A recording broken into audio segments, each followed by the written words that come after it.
Hi everyone, thanks for joining me today for our Vocabulary Instruction Wednesday webinar. We're going to start out today by looking at some vocabulary research. Vocabulary is an area that has been researched a lot, and so some of the findings are that effective vocabulary instruction has to start early in preschool and continue through the school years. We can't wait until kids get a little older. I think sometimes that was the school of thought years ago. But now we know that those little brains of preschoolers and early elementary kids are like little sponges. And we know that even in our DIBELS data, that kids can grow in their reading also at those ages in huge strides. And as they get older, they make very little growth and close little achievement gaps. So it's very important that we start early with our kids, but we can't just start early and then let it taper off. We need to continue that vocabulary instruction into the high school years, and it's very important that as we go on today and learn some methods for teaching that vocabulary, that kind of support is there for students and not just pass out the vocabulary to high school kids and have them memorize it. So we'll talk about that a little bit later in the presentation. Teaching vocabulary helps develop phonological awareness and reading comprehension. So, of course, good readers who know the words are going to remember more about what they're reading and understand their word parts and sounds more. And the third point there on the page is that vocabulary instruction needs to be long-term and comprehensive. So again, like that first point, we're not teaching vocabulary for one unit a year. We need to have it long-term, taught out all year and through the years. And we need to have comprehensive instruction, which we'll get to a little bit later. So there's even more research here to look at. The command of a large vocabulary frequently sets high-achieving students apart from less successful ones. It just makes sense there, doesn't it? That kids who know a lot of words and can read a lot of words are the high-achieving students, right? They can pass a test because they understand the words on the test. The average 6-year-old has a vocabulary of approximately 8,000 words and learns 3,000 to 5,000 more per year. That's pretty daunting, isn't it? To think about a 6-year-old knowing 8,000 words and every year adding more and more by the thousands. Vocabulary in kindergarten and first grade is a significant predictor of reading comprehension in the middle and secondary grades. Okay, so if the kindergartners and first graders know their words, we can guess that they're going to be a good reader when they become a middle or high school student. But the kindergartners and first graders that struggle, we can predict will also struggle in their later reading. And that's, like I said before, that achievement gap is very hard to close as kids age. So we need to close up those gaps and teach a lot of vocabulary to our young kids. And all kids for that matter.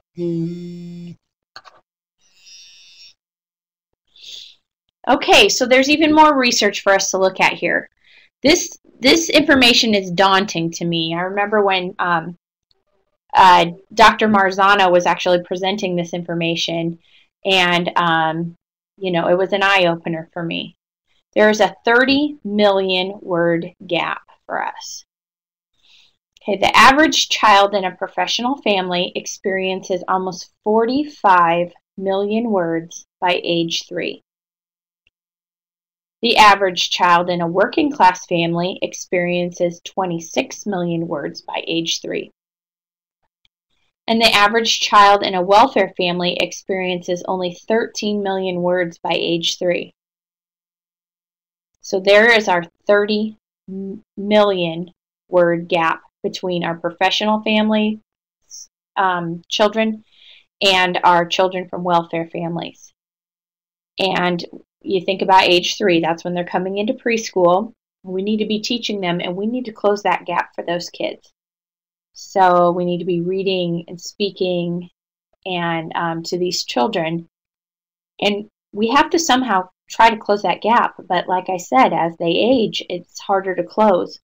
So we can see here where early vocabulary instruction is so crucial for our students. So vocabulary instruction does make a difference. A student who is in the 50th percentile with no vocabulary instruction becomes a student can become a student at the 83rd percentile when specific vocabulary is taught in a specific way. So look at that. They can gain 33 percentile points in their vocabulary achievement just from that vocabulary instruction, or in their general achievement from the vocabulary instruction. So it's reassuring to know that if we teach vocabulary in that specific way, we can make growth with our students. This is proven in research, so it's very reassuring.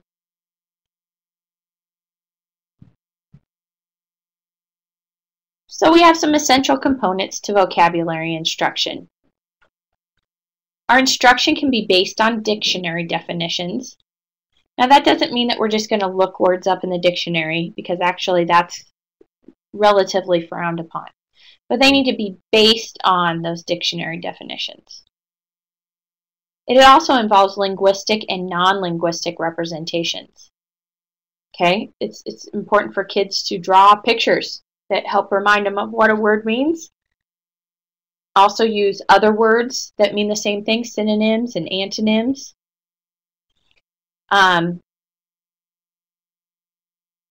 Many times students will make lists of those synonyms and even have a few antonyms down just to remind them of what the word means, and then again draw those nice pictures.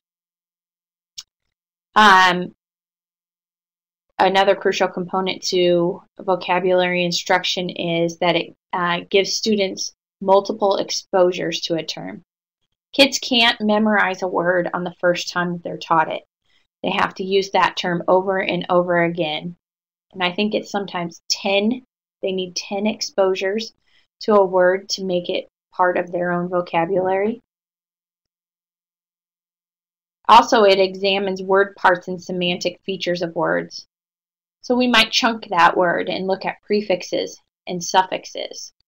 And in that, we would know that certain prefixes have certain meanings and suffixes have certain meanings.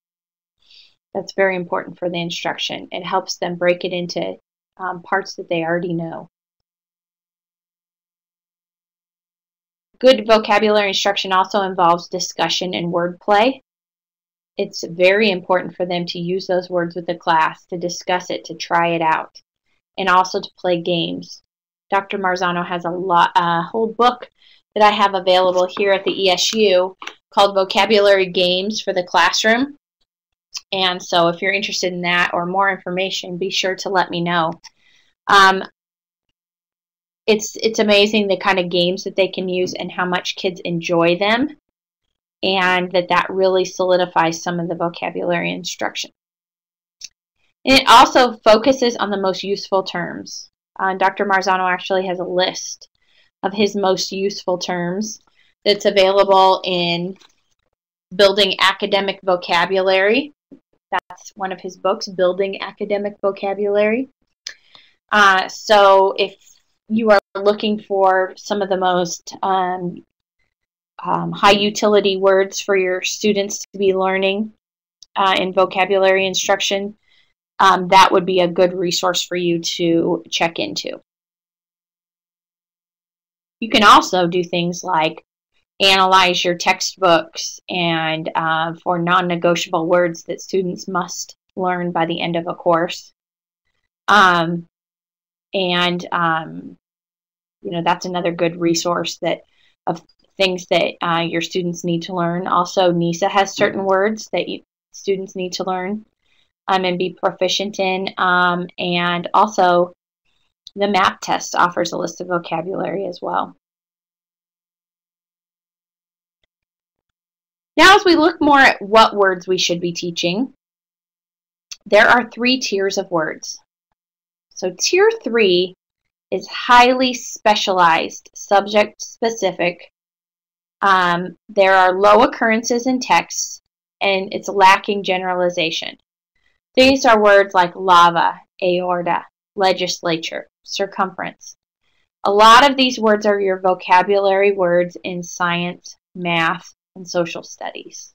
That's how I think of them. Very subject-specific words. Tier 2 words are abstract, general academic. That means that they can occur across content areas. They're encountered in written language, and they're high utility across instructional areas. There are some words like very, relative, essential, altered, enhanced, sobering. We can use those words in many different contexts. And I think about when I had my classroom and would teach vocabulary, and then kids would rush up to my desk with a certain vocabulary word that we had learned maybe in reading class, and they were finding them in their personal reading books, or they would hear them on a video or talking with someone else and say, hey, that's one of our vocabulary words, because they're encountering that word in many different places. And then we have tier 1 words. Tier 1 are basic, concrete. They're encountered in conversational, oral vocabulary. Words most students will know on a particular grade level. So they'd be basic words like clock, baby, happy. A lot of times these are words that kids come to school already knowing. We don't have to teach this because they're common vocabulary words that we all have, in our own vocabulary, our personal vocabulary to use. Tier 2s, again, are a little bit different than Tier 1 because we don't use them in oral language quite as much. We see them written more. So that's one way. Tier 1 words we use in our oral vocabulary. Tier 2 words we see more in a written language. We read them. We're going to go ahead and watch a little video of Dr. Isabel Beck, who's one of the leading vocabulary researchers, talk about the tiers of vocabulary.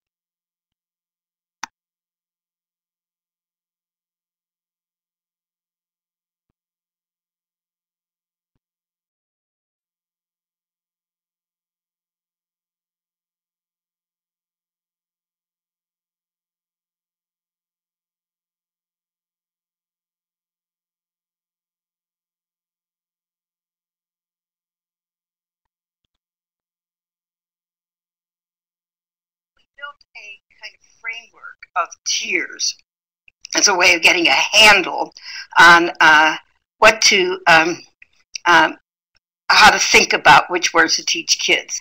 Children come to school at 5 years old and know baby and mother and jump and beautiful and birthday and today. The meanings of those words do not need to be taught. So we talk about that as tier 1 words.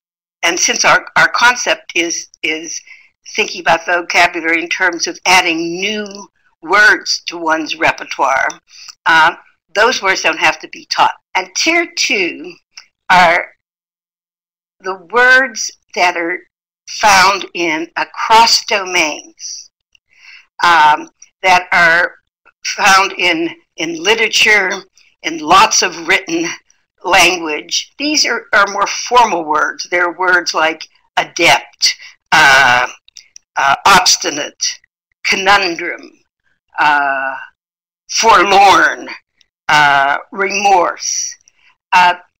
Words like that are not picked up from everyday conversation, but they are found in written language, and that's incredibly important that kids learn and develop a large Tier 2 repertoire. If they don't know a lot of those words, then comprehension is severely debilitated. That's a focus of our vocabulary approach. There is no really prerequisite, this is to teaching kids hard words, except these two, that they need to have the underlying concept in control. Like if they know sad, then they can learn forlorn. If they know something's in my way, they can learn obstacle. They need to know they need to have some control of the underlying concept, because often these words are just formal and more precise labels for concepts that are under control. And the other thing they have to, the prerequisite to teaching it is, can you explain the word in words that aren't harder than the target word? You've got to be able to explain it in everyday English.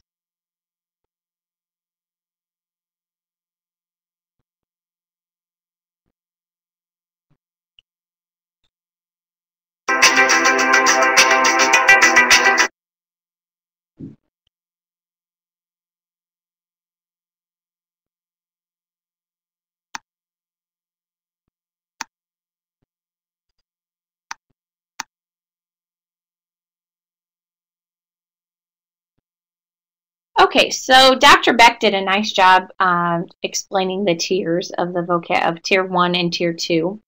I also think about Tier 2 in writing class because, boy, would our word choice be amped up if our students were using Tier 2 words in their writing pieces. So that's another area of concern often with teachers and writing exams and things like that for NISA. So think about Tier 2 words boosting your word choice. Here's a nice description of academic vocabulary. It is not unique to a particular discipline, and as a result, are not the clear responsibility of a particular content area teacher. What is more, many Tier 2 words are far less well defined by contextual clues in the text which they appear, and are far less likely to be defined explicitly within a text than are Tier 3 words. Yet, Tier 2 words are frequently encountered in complex written texts and are particularly powerful because of their wide applicability to many sorts of reading. Teachers thus need to be alert to the presence of Tier 2 words and determine which ones need careful attention. So this makes me think about a science textbook or a social studies textbook in particular. As the students read the passage, like this passage says, the Tier 3 words are really scaffolded. You can use context clues to find those bold words and find their meaning in the text. So the meaning of a word like population might be in your social studies text. And it can be found in that context. But there might be some difficult Tier 2 words that students don't understand, but the meaning is never scaffolded right in their textbook. So that's where we all need to, no matter the content area, focus on some Tier 2 instruction. So why are these academic words important? Okay, I think academic words like the Tier 2 words. They are critical to understanding academic texts. Again, your textbook might help you out on those bolded Tier 3 words. However, you will have little support on the Tier 2 words. So we need to help our kids with their comprehension by teaching Tier 2. They appear in all sorts of texts across content areas. They require deliberate effort to learn, unlike Tier 1 words. Okay, they're a step up from those Tier 1s. Tier 1s are the words that they're going to learn from their daily life. They're going to come into school knowing some Tier 1 words. But again, if they know the word sad, they can learn the word forlorn. Okay? If they know the word hard, they can learn the word complicated. Things like that.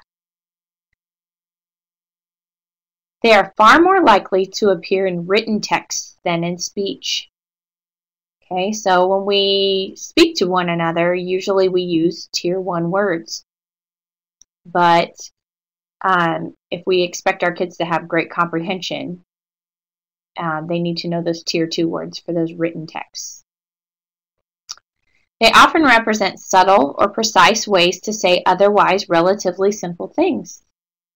We can get more specific. Instead of saying sad, we can say mournful, and that tells me that that person has experienced a loss, and that's why they're feeling a sadness. Or we could say sad and have a different Tier 2 word to talk about another specific way of being sad. And they are seldom heavily scaffolded by authors or teachers, unlike their Tier 3 words, just like we described. So how many words do we teach? How do we know how many words to teach in a year? There's research on this too, rest assured. In school settings, students can be explicitly taught a deep understanding of about 300 words each year. Divided by the range of content students need to know, like math, science, history, literature, of these 300 to 350 words, roughly 60 words can be taught within one subject area each year. Okay, so you can divide that out into your units or your months and see how many words for each content area. It is reasonable to teach thoroughly about 8 to 10 words per week to your students. Okay, so we have about a 36 week school year, and we can teach 10 words per week. That gets us to 360, and we're supposed to teach 300 to 350, so that we're right on target there. It seems like a lot of words, but remember, it's so important for students for their comprehension and achievement. And research has proven that it is very doable. So we have some choices about what we're going to cook up in our classrooms. We could make a vocabulary casserole. We would need ingredients like 20 words that no one has ever heard before in their life, one dictionary with very confusing directions, one matching test to be distributed by Friday, one teacher who wants students to be quiet on Mondays while copying words. So the instructions to make this casserole are to put 20 words on a chalkboard, have students copy and then look up in the dictionary, make students write all the definitions. For a little spice, require that students write words and sentences. Leave alone all week and top with a boring test on Friday.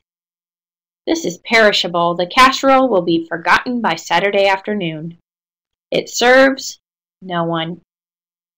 Our vocabulary instruction has to be very different and have different components to make it true and lasting new knowledge for the students. But we can also make a vocabulary treat. The ingredients we need are 5 to 10 great words that you could really use, one thesaurus to offer synonyms, markers and chart paper to write out definitions for the class to remind them. Maybe we'd draw some pictures in there. One game like Jeopardy or Bingo. Ooh, have fun with the words. That'll help them. And one teacher who thinks learning is supposed to be fun. So you mix 5 to 10 words into the classroom. Have students test each word for flavor. Toss with a thesaurus to find other words that mean the same. Write definitions in own words and draw pictures on chart paper to remind us what the words mean. Stir all week by a teacher who thinks learning should be fun.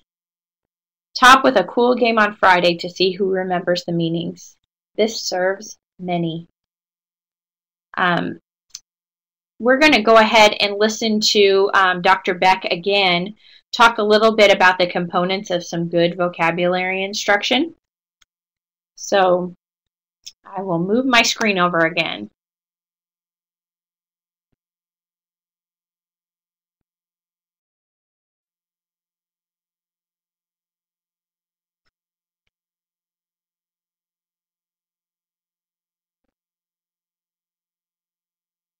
What does vocabulary instruction look like? What should it look like?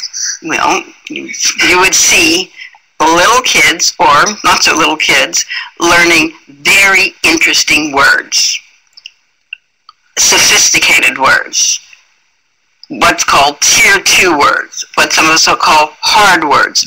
They're low-frequency words in oral language. They appear in printed language, in written text. So that's what you'd see, traces of that. You'd see them talking about the word. You'd see them trying to distinguish whether one use of the word, example of a word, was a good one and one was not. You'd see them trying to develop a situation that would use the word. So you'd see lots of interesting talk and directed talk about a word, a sophisticated word. Give us an example, like from corduroy, if you can remember one. Oh, well, you've had it a lot of times. Well, corduroy is a special one that I like because early in a program of research, my colleague Mark McCown and I used to go out to kindergartens and first grades and read stories to kids, and then afterwards pull out a couple of the words. And one would read and the other one would take notes. So I was reading A Pocket for Corduroy to a kindergarten class, and we'd gone through it, stopped and asked some questions, and afterwards I said, so one of the words in the story was reluctant. Do you remember Lisa was reluctant to leave her teddy bear in the laundromat? I'm reluctant to ride a roller coaster, so I try to expand the use of it. Some children are reluctant to eat spinach. Could you tell me something you'd be reluctant to do? And one said, I'd be reluctant to leave my teddy bear in the laundromat. And I went, just like Lisa. Could you tell me, and that's what they will do. Could you tell me something that is not like Lisa? I'd be reluctant to leave my teddy bear in the supermarket. Oh, yeah, that's different. Then it went on until finally I'd be reluctant to leave my drums. This was right after Christmas at my friend's house. And then it clicked in my head that reluctant means having something to do with leaving something. So I said, could you tell me something that you'd be reluctant to do that has nothing to do with leaving anything? And I probably got the best answer I've ever gotten from kindergarten through doctoral programs. And this little 5-year-old raised her hand and said, I'd be reluctant to change a baby's diaper. Now, I do believe that every child will pass that item on their college entrance exam because the example was so superb.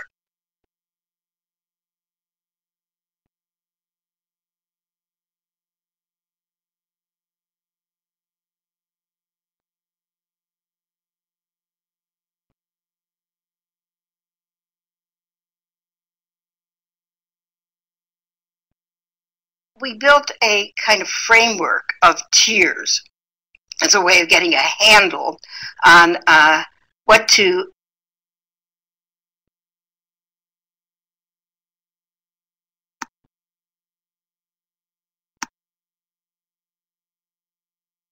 Okay, sorry about that. I started the other video again.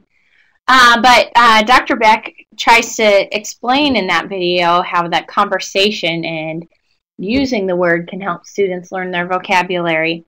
And I hope to present another webinar that gets deeper into the instruction of vocabulary, where this webinar had to focus on some of the background research behind vocabulary instruction.